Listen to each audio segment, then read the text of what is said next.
Good evening, everybody. Hello. Good evening. Can everybody take their seats, please? Good evening. I'm Scott Wolfel. I'm Chief Content Officer at WABE. I want to welcome everybody to Political Breakfast Live. Yeah. It is so great to be out here in public doing one of these again. As you can imagine, it's been a long time since we've done this. It's so long that I have index cards because I have to remember how to do an introduction for something like this. We are recording the show tonight, so you get to be part of that. So react as you would react as you go through. But we do ask that you turn your cell phones on silent, so we don't hear any rings and beeps and things like that, because that's very annoying, sort of like what I just did. And also, we ask that please, unless it's an emergency, try not to get up and leave the auditorium, because that rustling noise and everything is just a little bit distracting. So everybody can keep their seats. We'll tape this for about 50 minutes. So I think everybody can stay relaxed. And plus, you're going to be so rapt your attention because it's going to be such a great conversation tonight. So I do want to thank a few people. First of all, Georgia State University for hosting us here. We always love coming downtown to the campus. So it's great to be back down here. The Andrew Young School of Policy Studies, and especially Dr. Smith for making all this happen. So thank you very much. And right now, where is Tammy? There she is. I'm going to welcome Tammy Green. She's the head of the Social Action Alliance here at GSU, and she really helped to make things happen tonight. So please welcome Tammy Green.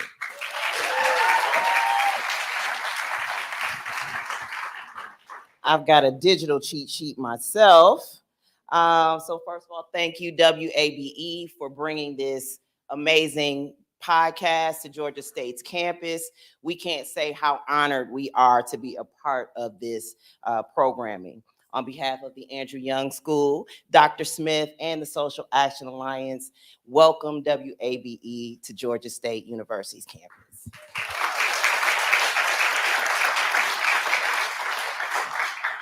As we know, we're in challenging times, so programs like this are crucial to not only model the importance of civil dialogue from opposing views, but also to just get students into the conversation as early as possible so we can build a stronger nation together. For those of you who don't know, the Social Action Alliance is a new program on Georgia State's campus that's dedicated to preparing change makers like you for the next generation, or I should say the next generation of change makers like you for social impact in the future. We are currently not only a part of this program, but we'll be continuing the political dialogue tomorrow in here at 1 p.m. So we'd love to see you all again. We've passed out some information. Just make sure you scan our QR code to find out more information about our program and applications for our next cohort. We will continue to present programming like this that will nurture your political minds and your social empathy. With that said, once again, thank you, WABE, for coming to Georgia State. We're looking forward to an amazing program this evening.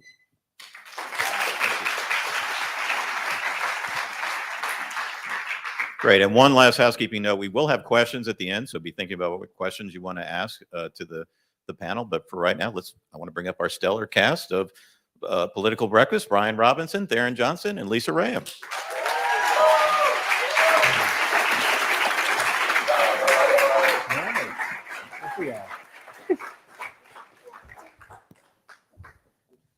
Hello, hello, hello.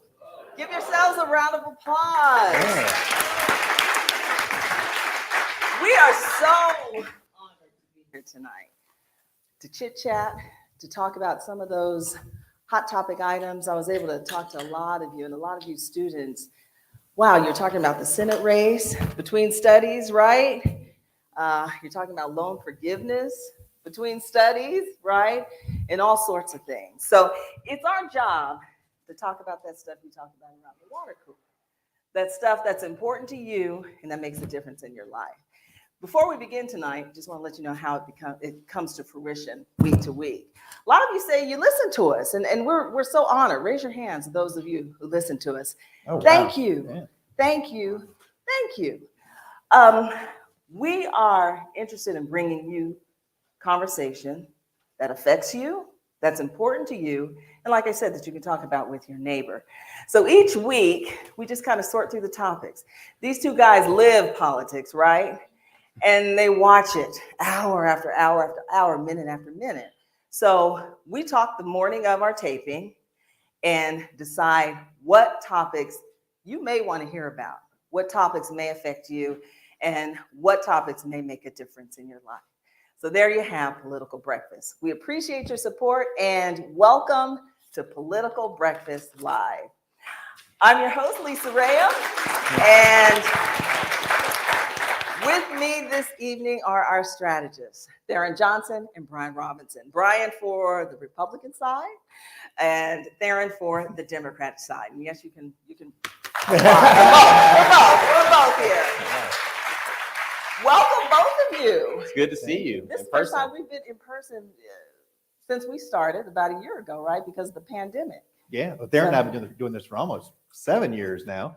But we've been with you for a year, and this is literally the first time I've been in a room with Lisa during all the time that we've done Political Breakfast. I had to actually touch him. I had to touch him on the shoulder. So it's good to see you guys. So what's percolating today? So I sent you guys both a note earlier today and didn't hear back from you. So I was wondering if maybe you have some secrets that you may want to start off and share today. But what's a normal day like for you, Tharon, and a normal day like for you, Brian? Tharon first. Well, thank you, Lisa, for putting up with us every week. I'm probably the one that actually responds to the topics depending on the mood I'm in. Brian actually will oftentimes get into topics that he wants to share. But also, thank you to Georgia State University. Your president, Brian Blake, is doing an outstanding job. Thank you to the Andrew Young School of Policy and the Social Action Network. So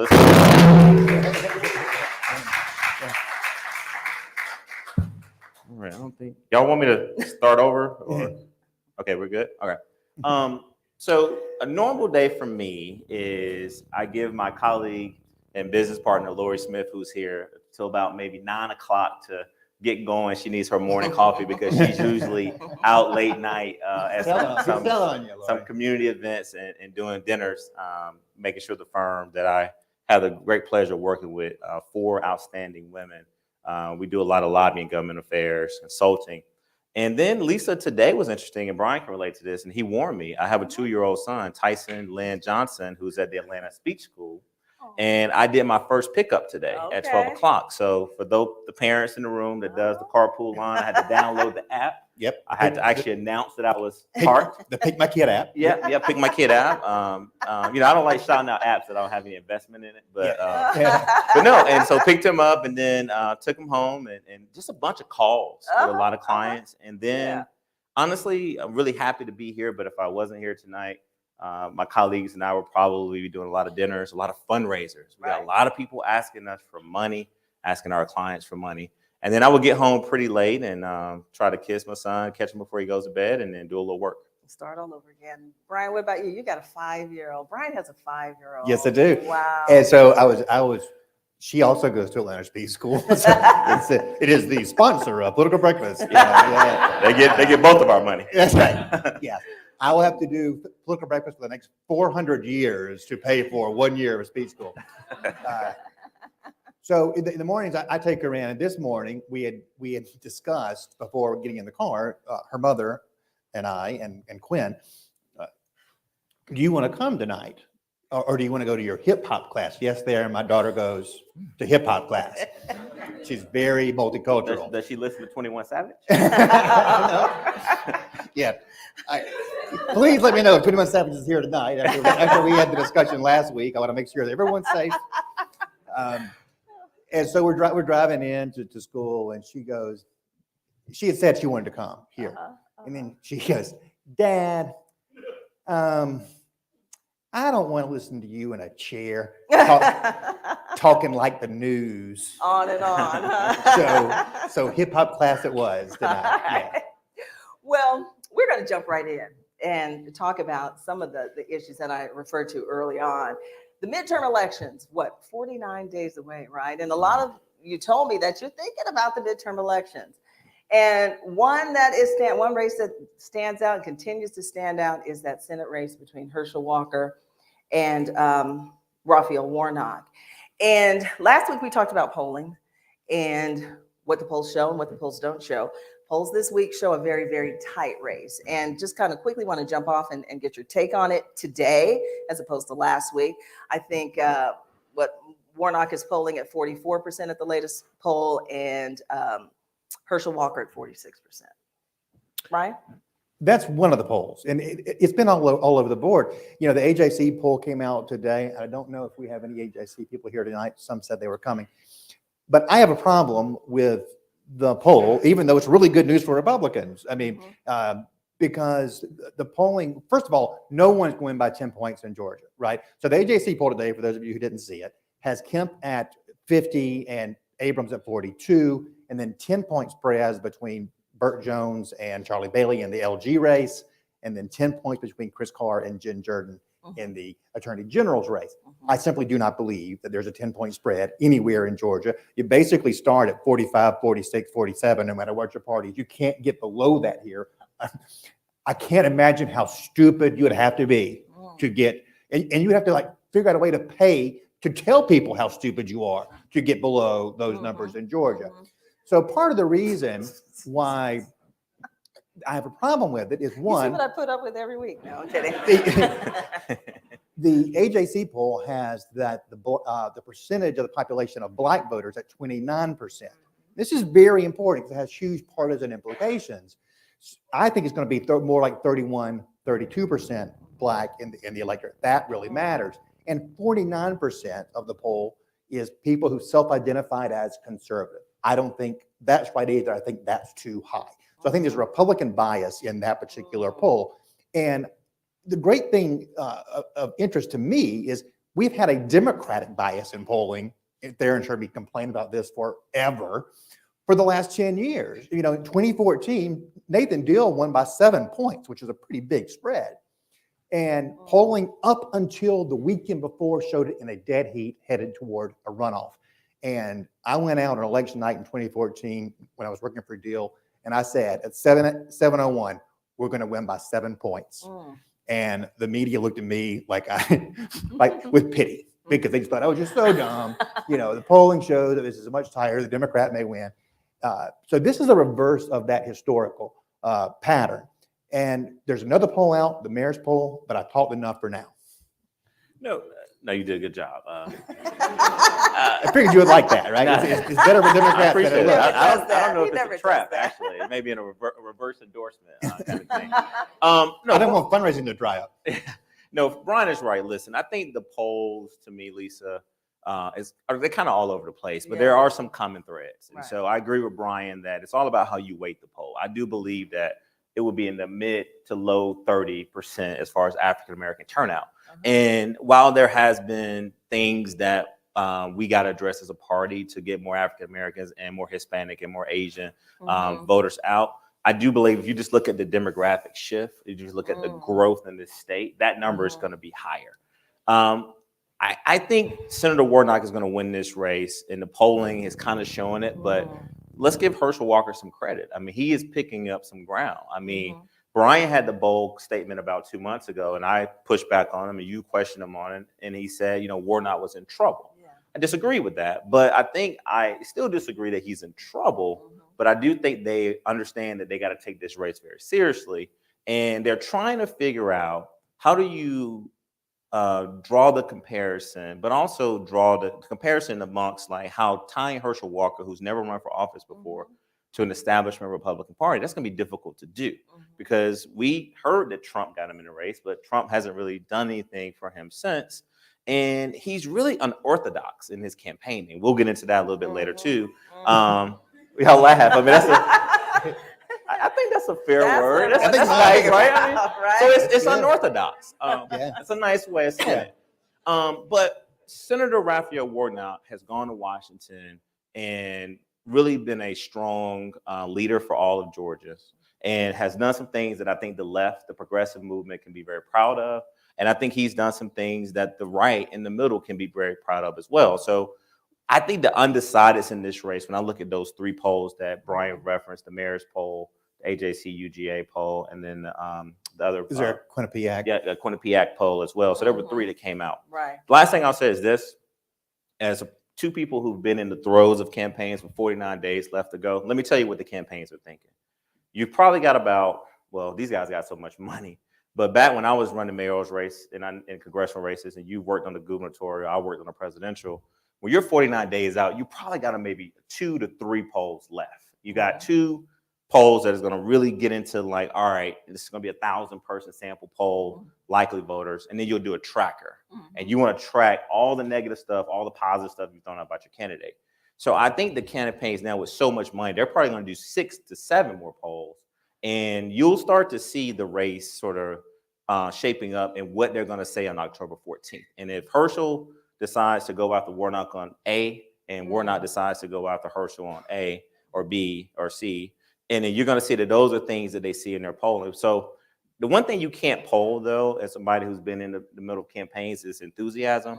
And then lastly, we don't really know what the voter turnout model is going to be. This state has changed so much. I mean, just look at this room. I mean, this room shows you a lot about Georgia. This, to me, is a reflection of Georgia. And so you got young people, you got older seasoned voters, you got new voters who have never heard of Brian Kemp or Stacey Abrams until they got here, and now they're being inundated with ads.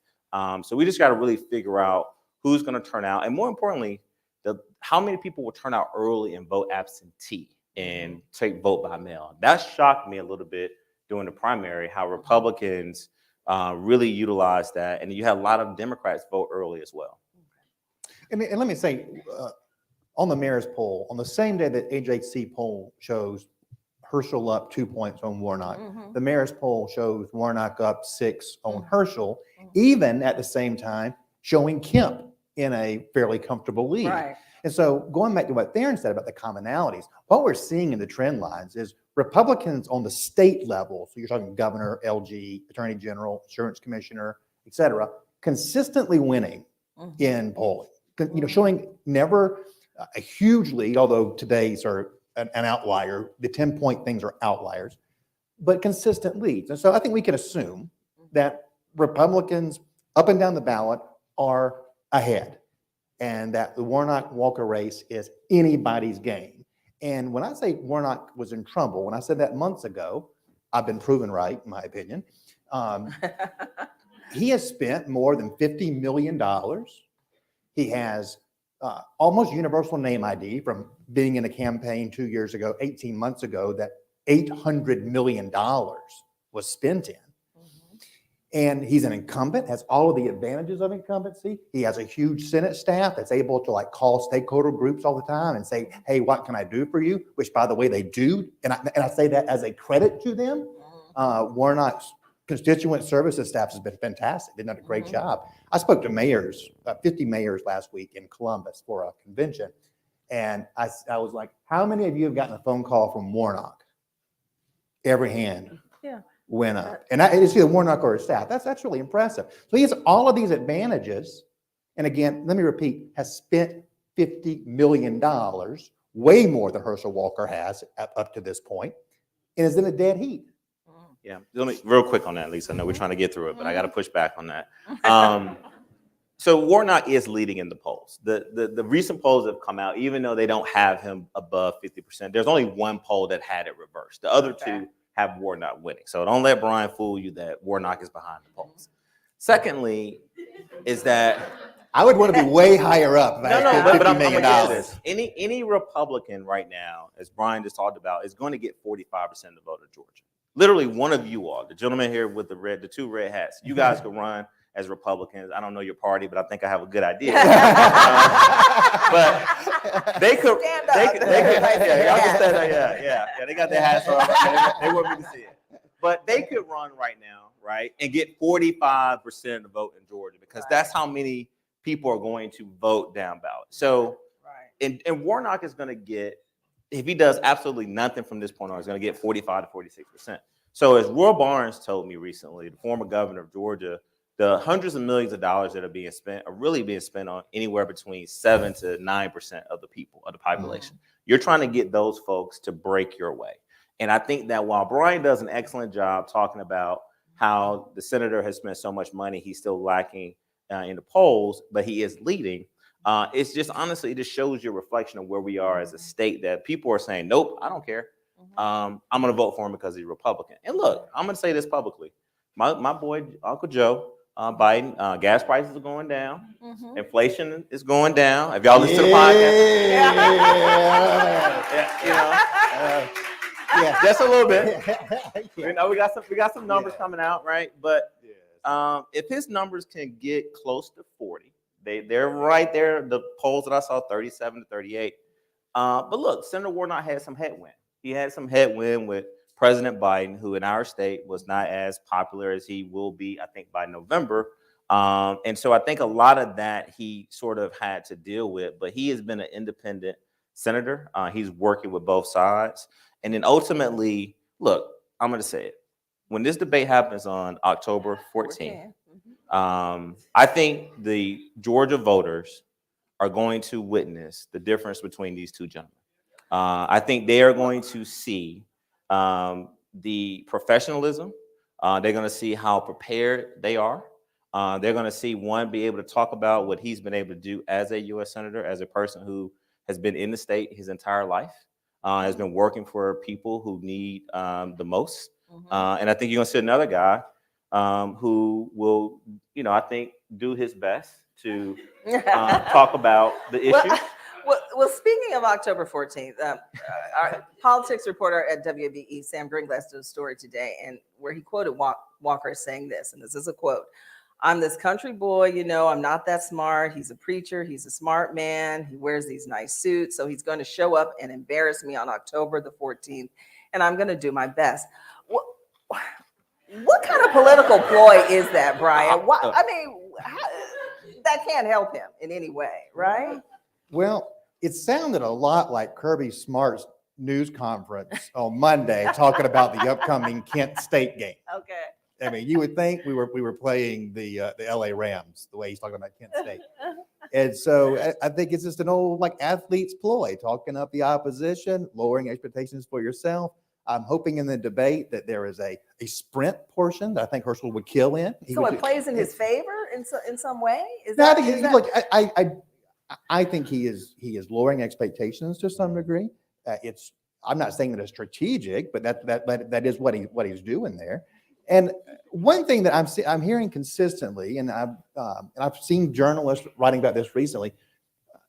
I've always said that Herschel had to get better in his communications. That a lot of what he was saying was confusing, and you could tell that he needed to bone up on some of the issues.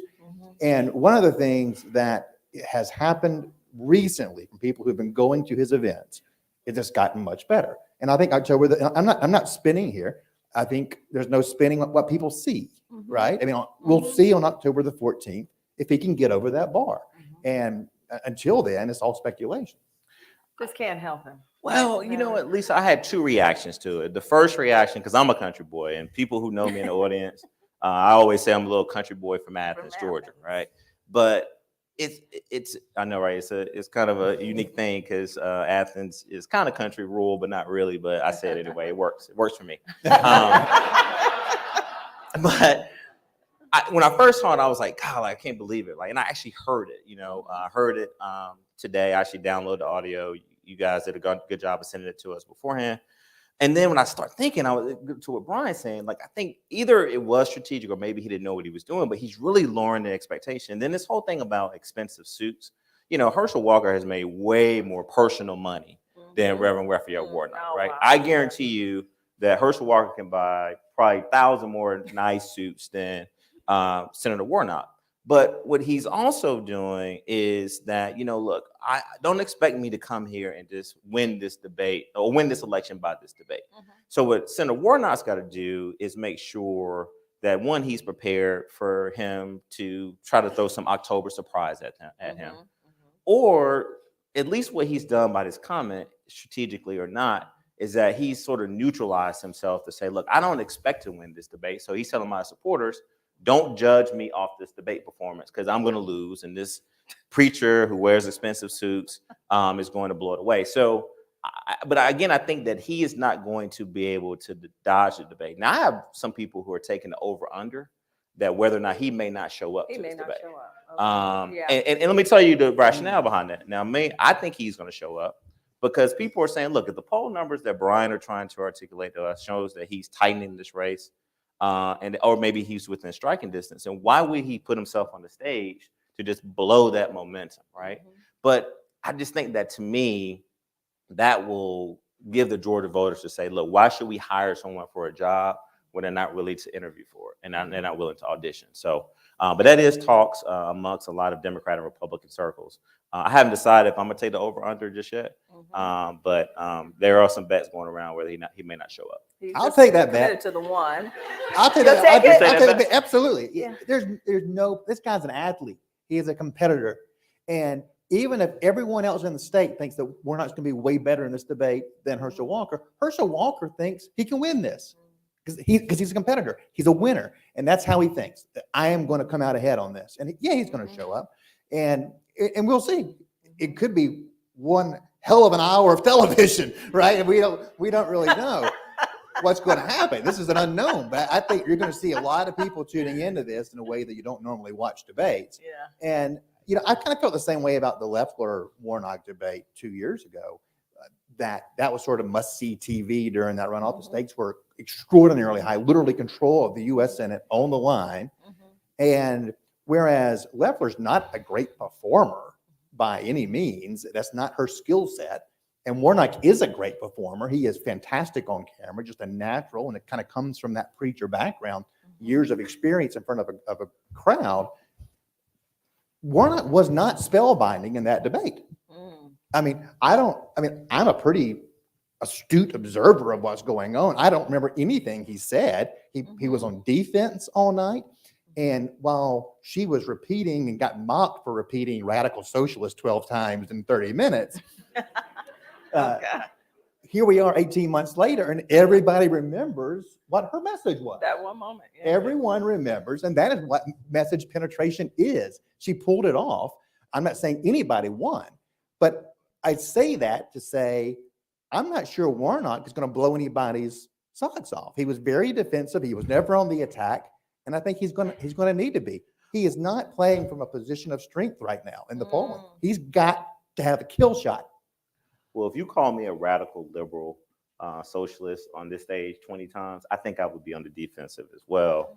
But I disagree. I think Senator Warnock in that debate, because I watched it and we talked about it on the show, he clearly won the debate because Senator Loeffler had been in Washington as a senator.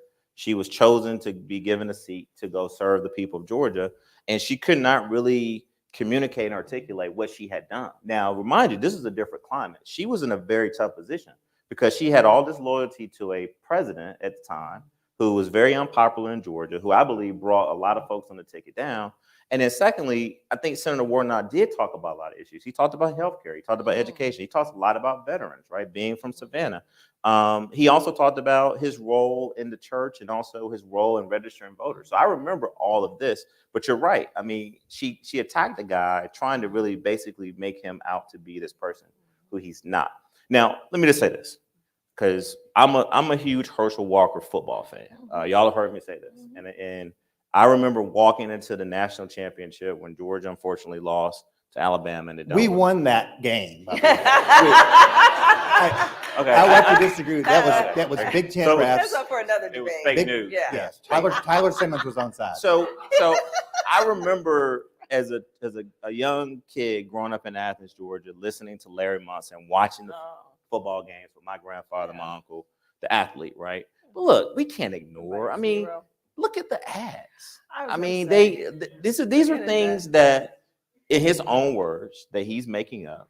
He is saying things that are not true. He has a troubled past that is clearly being talked about. And so I think if you're saying that he's going to blow it away, he's going to have to answer some of these questions directly from reporters who are going to say, no, tell me about the 1 through 10 issues that your opponent has laid out that you would be involved in, from your companies to your affiliations to your misrepresentation of your role in these companies, some of your personal issues from the past. And so I think while he's going to try to talk about Senator Warnock, he's going to have to answer some very, very tough questions that he has not been asked yet directly. Negative attack ads. raise your hand. Do they work in your opinion when you're deciding between two candidates, or do they not? Do they work? Do they not? We're seeing that ad with, Of course they work. yeah, with Herschel Walker. We wouldn't do it if it didn't work. Well, that domestic You know. violence ad is playing more and Yeah. more and more.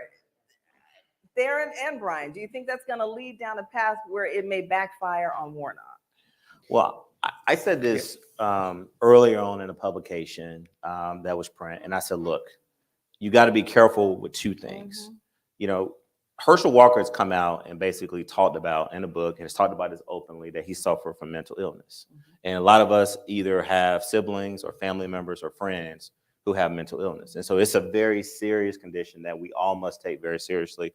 And it's probably one of the leading causes of, you know, a lot of detrimental things that are happening to people, deaths and families being broken apart. So you got to be very careful to make sure that you being Warnock, that you don't fall into that trap.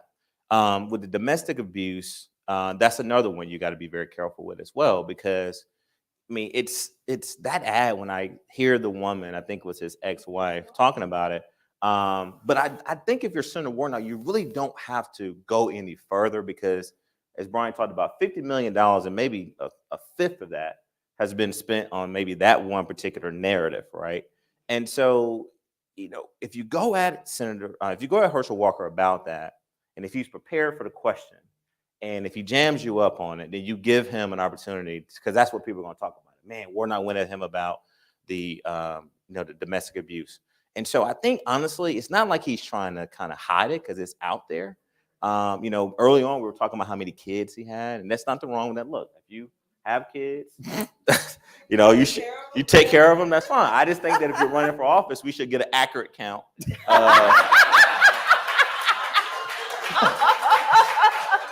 But he cleared that up, right? He cleared it up. So I think my free unsolicited advice to the Senator Warnock campaign, because they're not paying me, is I don't think you need to spend time telling people about some of the things that I believe in second chance. Everyone deserves a second chance. Everyone deserves an opportunity to redeem himself. Yeah. And I think Herschel Walker is doing that. And look, let me say this. As a black man, watching this other black man make millions and millions of dollars, to come from where he came from, in Southeast Georgia, was it Johnson County, Georgia. I used to work in that district, working for former Congressman Barrow, so I know that sort of CSRA, that southern eastern part. I used to actually drive through there when you're coming from Athens on 15 to get to Savannah. Brian's kind of shocked that I remember all this stuff, because he likes to say I just sits behind a computer screen all day and just make money. No, I actually just get in the streets every now and then. So no, we in the black community, let me just say this: we love the athlete, the guy who went on to make a way out of poverty, made his way out of Southeast, went to a great university, went on to play NFL football, AFL. But now you're running for U.S. Senate, an elite club of 100 men and women to represent this country. And I just think that's the difference of how he's going to be judged versus some of the stuff that he's done in his past. Let me tell you about negative advertising. I will come back to this point. If you're in a campaign that has the ability to track in polling, that is, like, take a really small sample a few nights a week and poll, and you kind of see, you can see trend lines. Now, you're not getting a big enough sample to have a scientific poll, but you can see what's happening. And there are times when you put up a negative ad and you see the numbers move within days. It takes a little bit to sink in, and it's working. And so, and you should have had polling on the front end showing that message would work. So I know scientifically it works, because I've watched it happen in the polling and make a big difference.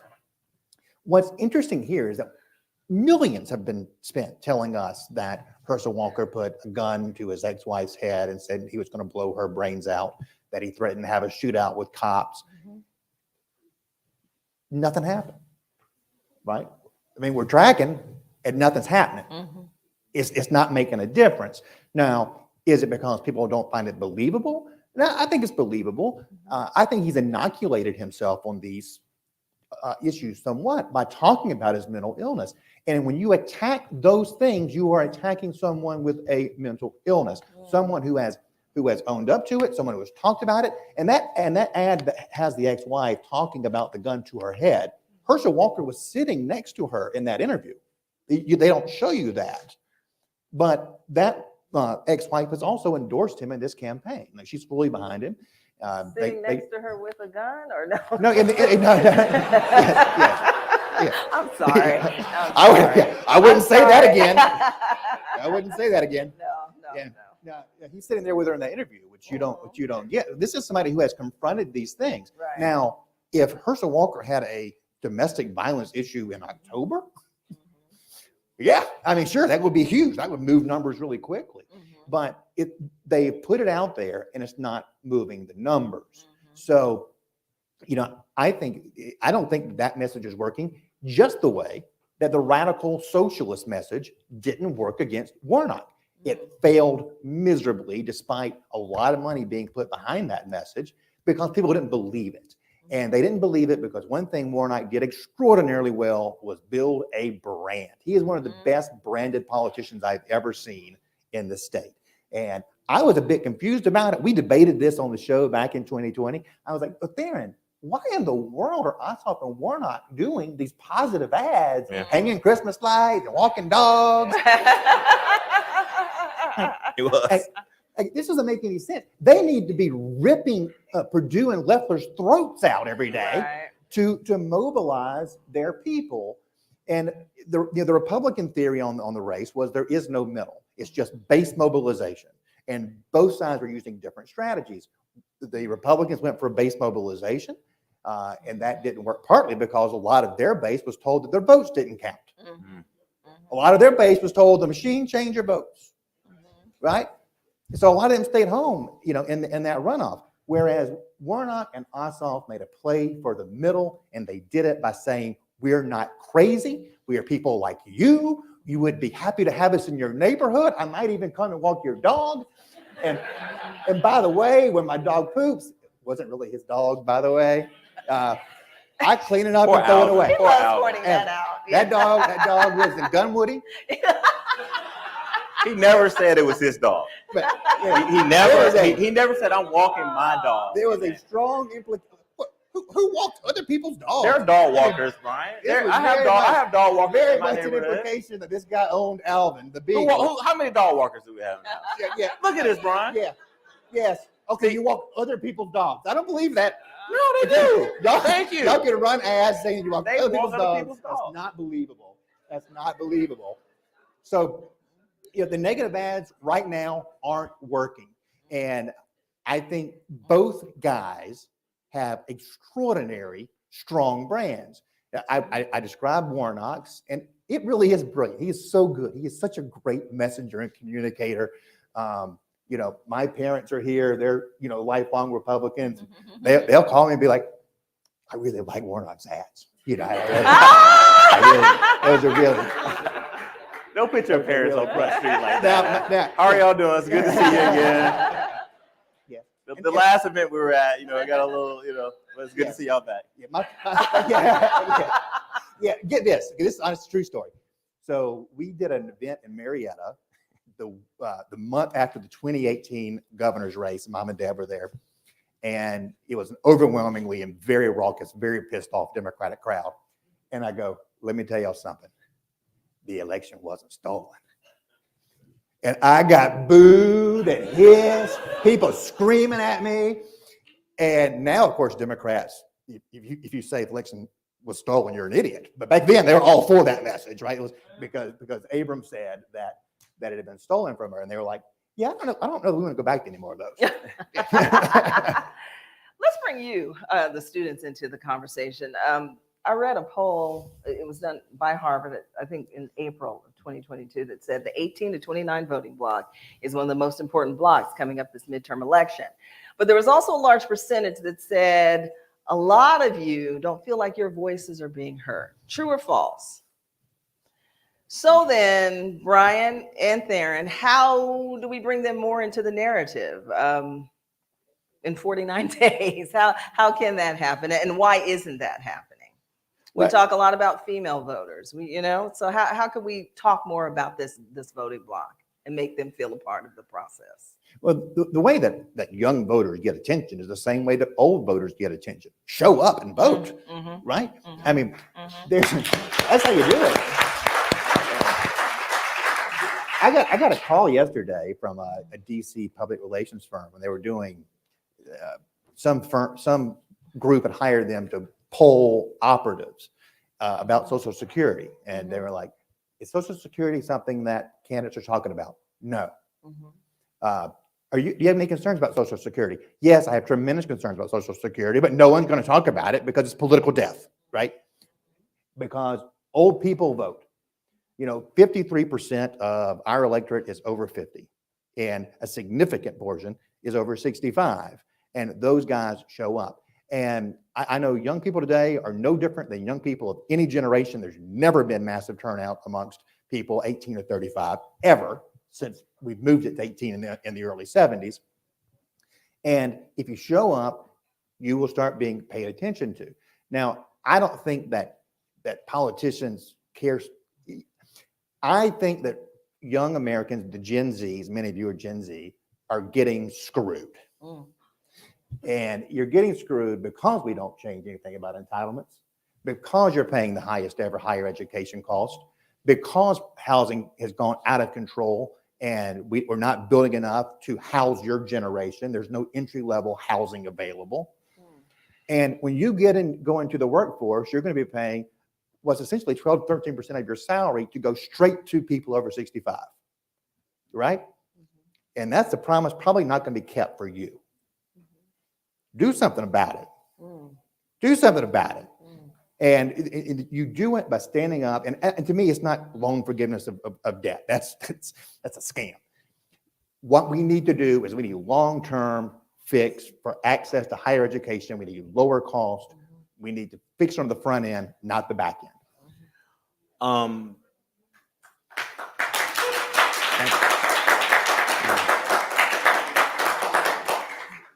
So on a personal note, Lily, thank you for the coconut juice water.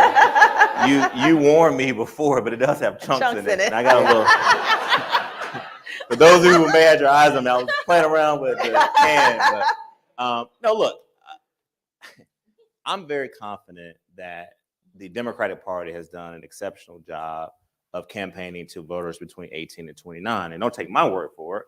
Every presidential election year, every gubernatorial election, congressional elections, senatorial, local elections, we always do better with young voters. Now, Republicans have made some gains, but if you look at the 2020 election, the 2021 election, and I just want to say thank you for all the 18 to 29-year-old voters in the room. Joe Biden does not win Georgia. Raphael Warnock does not win Georgia. And John Ossoff does not win Georgia without the young vote. So give yourselves a round of applause for that. Now, where it comes down. True. No, it's true. I mean, I'll echo that. And I think that if those three individuals were sitting here right now, they would echo the same thing. And look, and they would tell you, we need you to come back out. Because what Brian just articulated to you is a very tough resource decision you have to make when you're in the campaign. My mom is a seasoned voter. Now, I can say her age publicly because Lisa, she let me put it on Instagram this weekend. Just as long as you get permission. Yeah, I got permission. As long as you get permission. And, my mom is a 78-year-old voter, right? She is going, not every time, but she's going early. And more importantly, she's going to make sure that everyone in the family, friends, church, social group are going to the polls, right? And so what Brian is saying is that, like, look, if I'm inside of a campaign, I got to make a resource decision. I'm going to spend the majority of my money focusing on the people who actually turn out the most. Guys, it's just simple math. We're at Georgia State University. You guys are all very talented, smart, and you made a good decision to go to this state school, pay a little less in tuition, but get a great education as well. Great campus, by the way. And great campus. It's just growing. Parking is a little tough. Yeah. I mean, if y'all, thank you. All right. We represent a couple parking companies. I think we could bring, but let me get to my point. So, look, I've done the studies. I saw the poll. I think when I talk to 18 to 29-year-olds, these are the things that they tell me that's important to them. Number one, you want to be able to graduate from a 4-year institution, a 2-year institution, a technical school, or be an entrepreneur and be able to come out and get a job. You want to be able to not only compete locally, nationally, but really your competition, you know this, is global, right? Everyone that you're really competing against are people who are trying to come to this great country that we call home, America, and compete for your jobs. The second thing I think that you want is what Brian touched on. You want to be able to afford to live in the city in which you want to actually have fun, but also make some money. And many of you all probably want to work from home. You want to have that option to basically go into an office or maybe, stay at home and do the things that me and Brian and Lisa do every day. And that is get on a podcast for an hour and make a little bit of money talking about politics. But I also think that you all are very concerned about what life looks like after college. And that's why I think that President Biden's campaign promise that he fulfilled to basically give student loan forgiveness and eliminate debt for student loans was a monumental moment with young people. Now Brian is looking at me because he knows I know my audience, right? But now I will give Brian some credit. His parents know this. For the last 5 weeks, Lisa, he's been coming on a podcast telling me that's the first time he said a scam. That's a new talking point. But he's been talking. That was the wrong word. Yeah, no, it's okay. It's all right. It's a cynical ploy. Cynical ploy. So what Democrats have got to do, and now I'm going to be critical for just a second, is that we got to be bold. We got to do exactly what I just did. We should have people on every single college campus talking about, hey, look, you may not like how it happened. The Republicans are going to tell you that I didn't have the president didn't have the ability to do it. He couldn't have the legal pathway to do this executive order. But I don't know about you all. When I graduated from Clark Atlanta University, and if I had knew that with my thank you. Oh, CAU in the house. All right. I talked about this on the podcast. I had taken out 3 loans, and my mom took out 2 Parent Plus loans. Now, I love my institution, but we're a little expensive over at CAU. Not as much as Georgia State. I used to take my mini master's class here in the summer. My friend Keisha is in the audience. I know she remembers taking those classes as well. But if you had told me that I would have $10,000 to maybe $15,000 of debt forgiven, now that's not going to take my whole balance away. But I'm gonna be able to negotiate with the loan company and say, yeah, let's negotiate this interest rate. I'm maybe going to defer it a little bit, right? Because I'm not working. And so I just think that the Biden campaign and Democrats got to be more bold on that. Last 2 things I think that young people care about is climate change. I mean, and the guy I'm pointing him out for, I won't say his name. He said, don't listen to the podcast, but you're going to listen to it after this because you clapped when I said climate change. Yeah. Climate change is something that Democrats have done a really good job of messaging on. Republicans are not talking about it, right? And at a time where we see what just happened in Puerto Rico, what's happening in Turks and Caicos. Brian, I was talking about an article. My wife and I just got back from Turks. Again, this is all public. She put it on the social media. But the first thing that she started saying is that she's like, well, climate change. And I'm like, well, babe, hold on. It is kind of hurricane season, right? Yeah. But here's the example I'm making. What's on my wife's mind, right? A 44-year-old Black woman, Ivy League educated, mom, and is going to vote, right? That's what she's thinking about. And then the last thing, and this may get a mixed reaction, but I think I'm in Atlanta at Georgia State. It's going to be a good thing.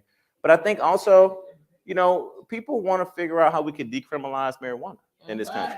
Why isn't Stacey Abrams saying that, right? That's when they. Well, I think she said it, Brian. She hasn't used it as much in paid advertisement. But hell, she better be listening to this podcast because I just said it, and I got a round of applause. But I just think that the way that we look at this country and how you got people who have served time, and how marijuana, particularly medical marijuana, can be used for a good cause. But the fact that we have not decriminalized marijuana in this country is something that I think that Democrats should speak boldly about. And look, my mom, I asked her, I said, Mom, what do you think about? How much pot do you smoke, Mom? Huh? Well, my mom is a good Christian mom. I would say that again. And I would be appalled. I would be appalled if my mom told me she smoked marijuana. But here's what my mom said. She said, look, I think people should be able to do it legally because they're doing it anyway. And if they're not going out here and it's, like the direct results in criminal activity and things like this, then we should decriminalize it. So I just gave Democrats 5 reasons where I believe that when it comes go time on November 8th, that we are going to do what we've been doing. That is dominate the votes with this 18 to 29-year-old group, but we can't take them for granted. They are getting a little bit more conservative. A lot of younger Black men that I talked to, he's raising his hand. I got to talk to that brother after the show. But But they are getting a little conservative, and it's based on economics. It's based on Democrats have got to do a better job of making sure that we got a good economic message. I do think that marijuana would be an interesting thing for Stacey to throw into the campaign because it may mobilize young voters in because it has in other states. We've seen it jack up the It's the turnout 11th rates. hour. Yeah. Yeah, and It's the I want 11th to, hour. and if this happens and it goes to the ballot, and I want to be the operative working on it because the shirts are going to say "Dope for Hope." He did that with a serious face, didn't No, I know what he's he? And we'll use the tax dollars to give you guys better Hope scholarships, so Yeah. you don't need Biden's buy your vote plan. Okay. All right, drop the mic after that. We want to hear from you now.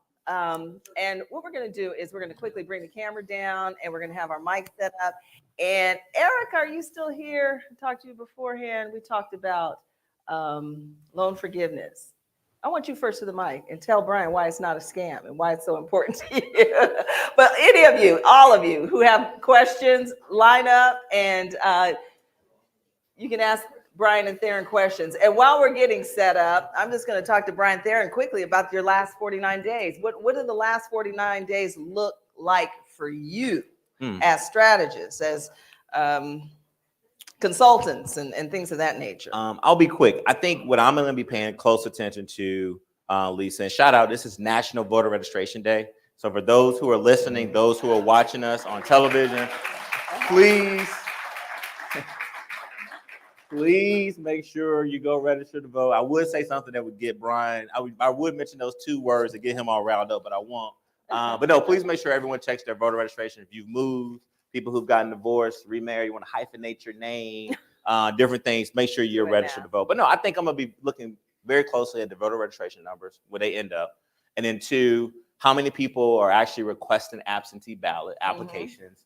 And then lastly, early on, about 2 weeks before early voting, I'll start looking at polls. But that first week of early voting, Lisa and Brian, will show us, I think, how this race is going to turn out.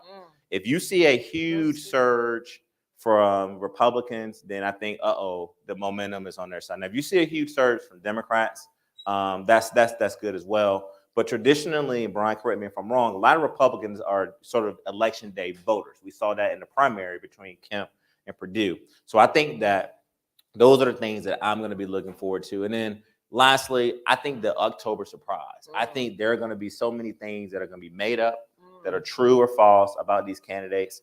And we just better get our popcorn ready because it's going to be a show. Brian? Yeah. Well, I think a lot of the messaging from this point forward is going to get drowned out because there's going to be too much of it. And it just becomes noise at some juncture. What I'll be watching is Republican counties and Democrat counties. Like, look at DeKalb. How is turnout in early voting and absentee ballot requests compared to 2018? Not 2020. You got it. Midterm is different than a presidential. It's going to be a lower turnout. And then look at Republican areas like Forsyth County and Cherokee County.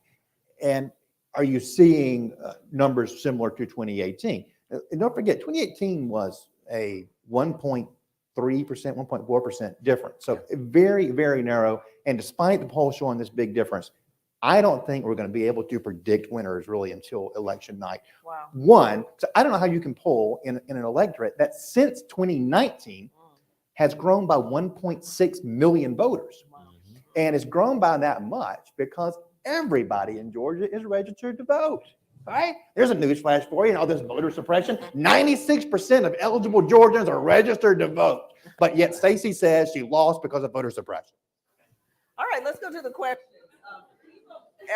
So we can get through through the both lines. Keep them as short as possible, as direct as possible. Erica, we're going to begin with you. Okay. Hello, my name is Erica Warren. I'm a junior here at Georgia State. I'm also a member of Social Action Alliance. Can I get a? Yeah, awesome. So as a Black woman, student loans are not only a requirement, if I could say, coming from a low-income family. It's kind of a necessity because wanting to get an education has been the forefront of my life. Trying to do better for my family and future generations to come. So How will this new student loan forgiveness bill 2 initiative affect the outcome of local campaigns? And will it be something that our candidates will implement into our future platforms? Because, something that we should probably worry about in the future. I'll go first and be quick. Thank you, Erica, for your question, and congratulations to you. Yeah, I think you hit on something that Lisa does a really good job every week of trying to get us to not just be political hacks that kind of just give the typical Democrat and Republican sort of spin, because we do spin well on this show. But that's why I try to actually be relatable. I'm just like you, Erica. When I went to school at Clark Lane University, I was on a football scholarship. And then once I realized I was not going to be the next Deion Sanders, I had to figure out, and I'd find a way to make one. That's our motto, right? And so had it not been for student loans, and had not been for my mom, and I shared this saying, hey, son, my credit is not the best. Let me go pay off some bills here and there. Let me pay this credit card debt down a little bit. I'm like, Mama, ooh, you got a lot of credit card debt. But, had it not been for the loans, I wouldn't have made it through Clark Lane University. And I said this too on the podcast. The proudest day in my life, I had a few of them, but one of the proudest days in my life is when I called my mom and I made a little bit of money. And I said, Mom, look, we're going to call Navient and we're going to tell them to pull up all the accounts, give us the grand total, and I'm going to pay them off. And I hope that all of you all will have that opportunity to do so one day. Yeah. Hi, Jack Bernard. I'm a sort of a numbers junkie when it comes to races. When I looked at the first race you're talking about with Warnock and Walker, it is a toss-up. I mean, it's definitely a toss-up. The 4 polls that I looked at, 2 were for, 2 were against. It is a toss-up. Probably shouldn't be, by the way, in my opinion. But in any case, getting back to the other race, the governor's race, there were 12 polls taken. 12 polls taken. The average shows that Stacey is down by 5.3%. That's the average of 12 surveys that have been taken since the beginning of the year. I've met with Stacey one-on-one when she was minority leader. She's very impressive, and she's very moderate, by the way. She's being painted as a radical liberal, blah, blah, blah, which, by the way, I am. But I never would have guessed. she is not. All 3 of the 2 doctors with me and myself were all to the left of Stacey Abrams. She has gone out and tried to push Medicaid expansion and the abortion issue. Yet she's down 5 points. She's a very bright woman. She's probably one of the smartest I've ever met. What can she do to turn this election around? Because as things stand, she's going to lose. Dope for hope. That would be my plan. Here's her problem. And I always use this example. She got too big everywhere else, and it hurt her at home. She did this tour around the country, selling this book, giving speeches. She didn't do one in Georgia. I mean, she is the president of United Earth on Star Trek, not somebody from Georgia at this juncture. She's on The View and Jimmy Kimmel. And when that happens, there's this inverse correlation. You get too big here, it hurts you back home. And that has happened. Let me tell you, and let me show you some data on that since you're a numbers guy. I mentioned the mayor's poll that has her down, I think, 6 points maybe, that came out today. Here's what's fascinating, and here's why she's going to lose, no matter what she does, whether dope for hope or not. Brian Kemp, his approval rating with Georgians in that poll is 50. His disapproval is 35. She's upside down. 46% disapprove, 43% approve.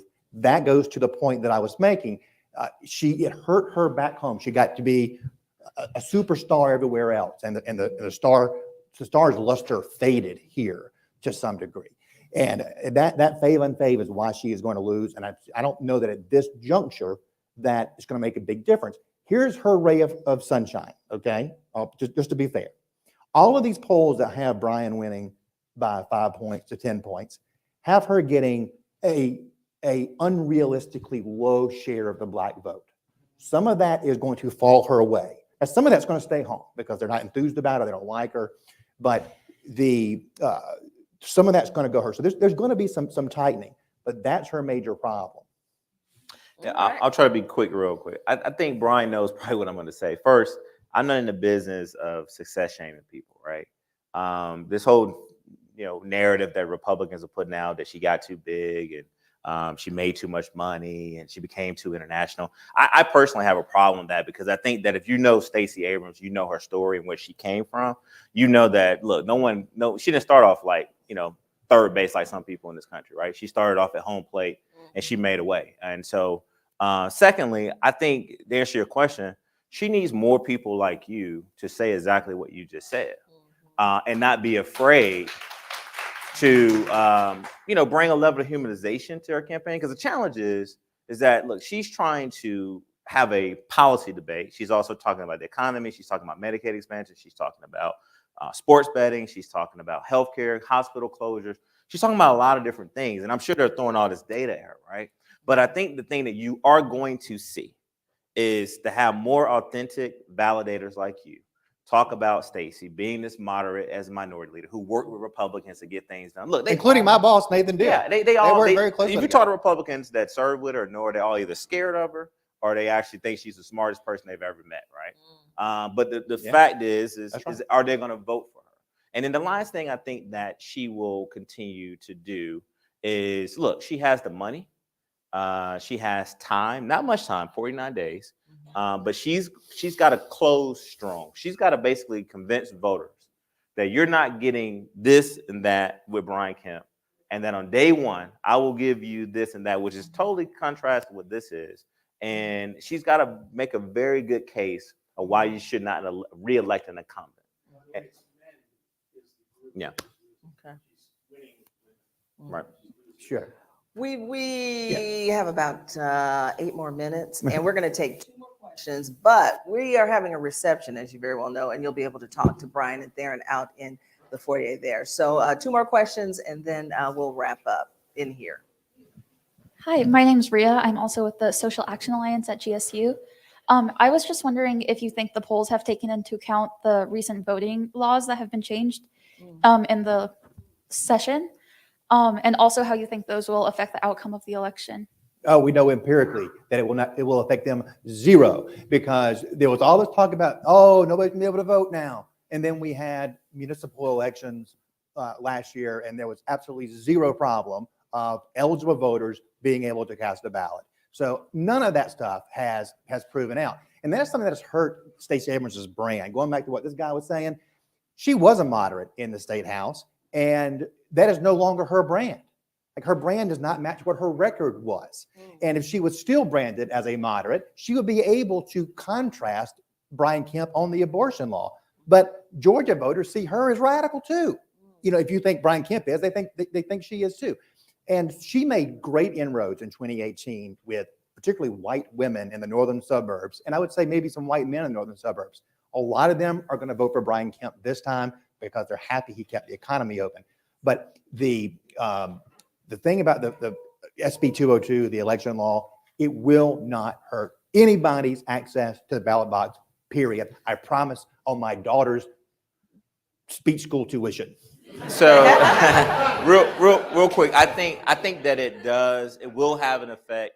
And I don't know if the polls is really reflecting that. But look, the truth of the matter is, Democrats, we beat the Republicans at their own game. They created these laws: absentee ballot, early voting, vote by mail. These are all laws that they put in place, right? And so it just took Democrats a little longer, really not until 2016, to figure out, like, okay, wow, we can really work at this. And then 2018, we got that close. I mean, it was less than 55,000 votes that Stacey lost by.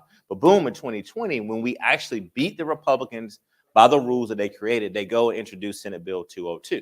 Now, I'm not going to call it Jim Crow 2.0. I don't think it's that. But I do think it's restrictive.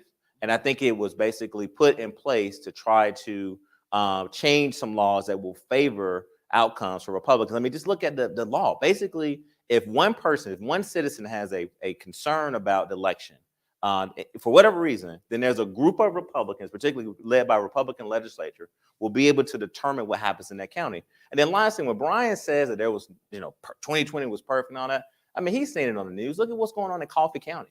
I mean, the woman actually was leading a parade of IT experts to go in to try to change the machine. And look, you know, there were some other counties that it didn't go well. So I'm torn. Do I make it a bigger issue, and will it suppress people from going out because, man, you're telling them all that's wrong with voting?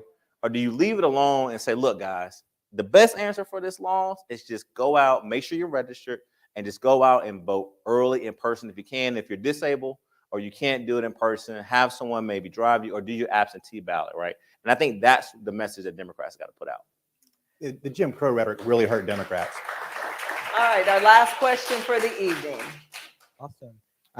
My name is Jordan Madden. I am also a student with the Social Action Alliance and the 93rd speaker here in student government. My question is, Stacey Abrams is employing a number of different tactics that is hooking on to key down ballot races. How do you think the down ballot races baggage may affect the governor's race and vice versa? I'll take that first one. Look, I am that one gets me a little fired up because a lot of these people who are actually running for these constitutional offices down ballot are personal friends of mine. Two of them in particular, Charlie Bailey and Alicia Thomas Searcy, we go back 20 years when we started as young Democrats. I was a young Democrat at Clark Atlanta University and actually had a young Democrats of Georgia debate in this very room. And so I think that, look, a lot of these down ballot candidates on both sides are very talented, right? In particular, the Democratic side.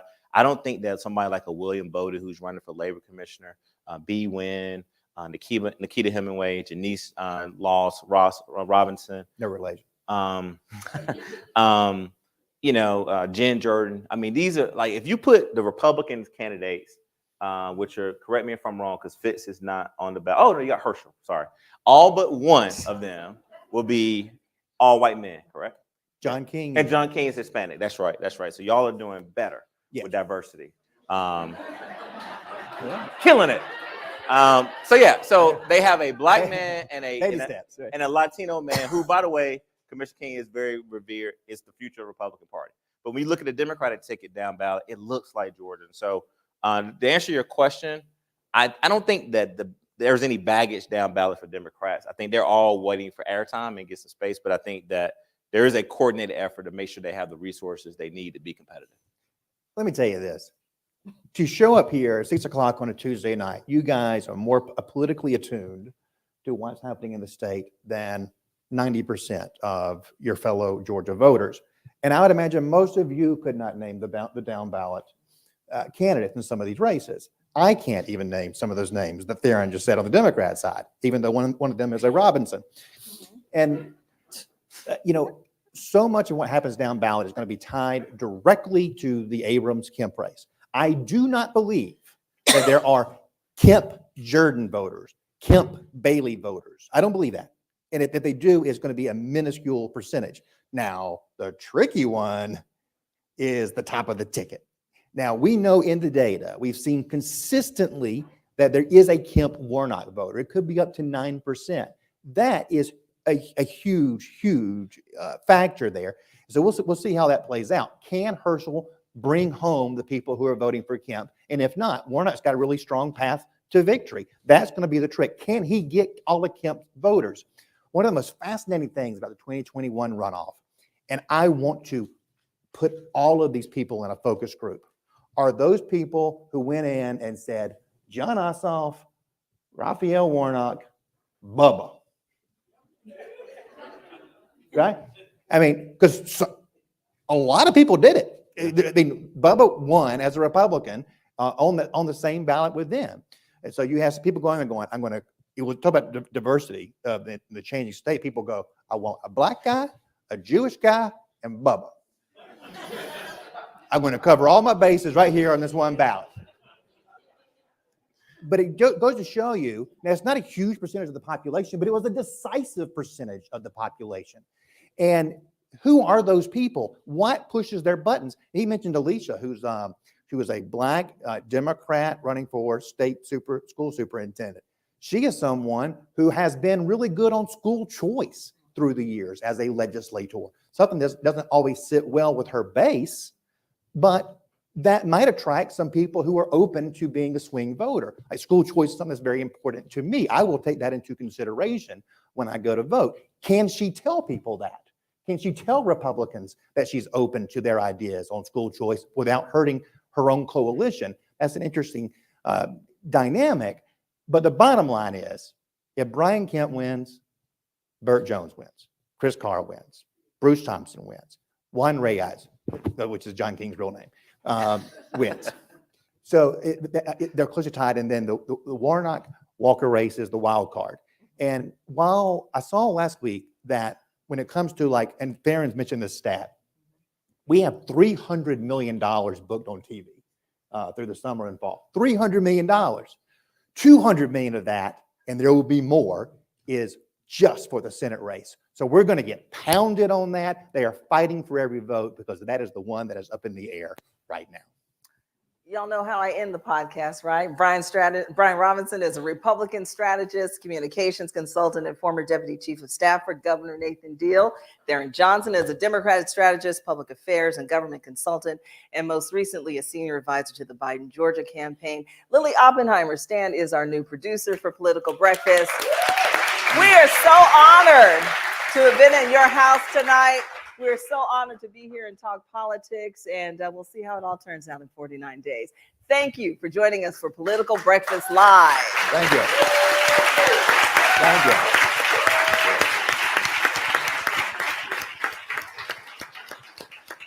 Thank you, everybody. Let's hear it one more time for this great show. What a great conversation. 7 weeks to the election. That means you got this episode that drops tomorrow, so you can hear all yourself on the podcast, and 6 more before the election. So we want you all listening and subscribing. Little housekeeping as you leave. We have a reception outside. You can proceed out there. And as always, WABE is user supported. 90% of our funding comes from the community. So please check us out, wabe.org/donate. Thank you.